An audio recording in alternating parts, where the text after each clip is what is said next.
So friends, trend line draw చేయడం అనేది కంప్లీట్గా ఏంటంటే అది ఒక సబ్జెక్టివ్ అండ్ ఆర్ట్ అంటారు.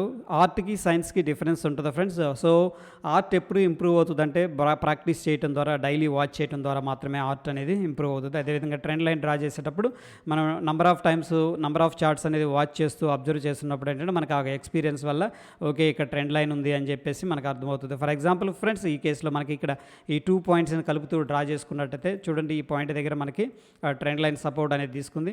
సో ఫ్రెండ్స్, ఎప్పుడైతే ట్రెండ్ లైన్ దగ్గరకు వస్తుందో based on the price action ఏంటంటే మనం లాంగ్ ఎంట్రీ అనేది తీసుకోవచ్చు.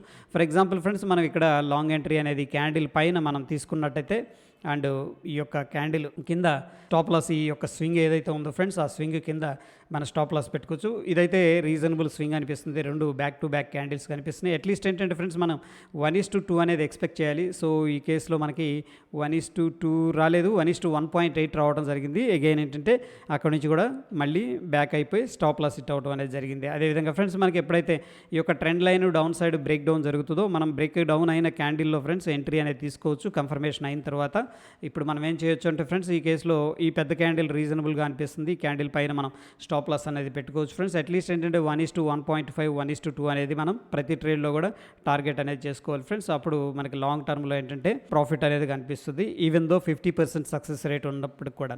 ఈ కేసులో ఫ్రెండ్స్ అగైన్ ఏంటంటే మనకి 1:4 రావడం జరిగింది. అదేవిధంగా ఫ్రెండ్స్, ఇంకొకసారి ట్రెండ్ లైన్ అనేది మనకి బిగ్గర్ పిక్చర్లో ఇక్కడ కనిపిస్తుంది. చూడండి, మనకి అబ్జర్వ్ చేస్తే ఈ పాయింట్ ఈ పెద్ద పెద్ద పీక్స్ అనమాట. సో ఈ రెండింటిని కలుపుతూ మనం ఏంటంటే ట్రెండ్ లైన్ ఎక్స్టెండ్ చేసినప్పుడు ఇక్కడ బ్రేక్అవుట్ జరిగింది ఫ్రెండ్స్. జనరల్గా ఏంటంటే బ్రేక్అవుట్ జరిగిన క్యాండిల్ని అబ్జర్వ్ చేయండి.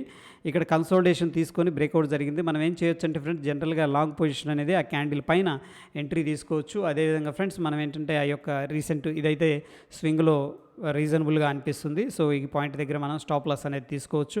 ఒకవేళ బ్రేక్అవుట్ జరిగిన క్యాండిల్ చాలా పెద్దగా ఉంటాయి ఫ్రెండ్స్, అట్లీస్ట్ ఏంటంటే 50% మాత్రమే క్యాండిల్లో మీరు స్టాప్ లాస్ అనేది పెట్టుకోండి.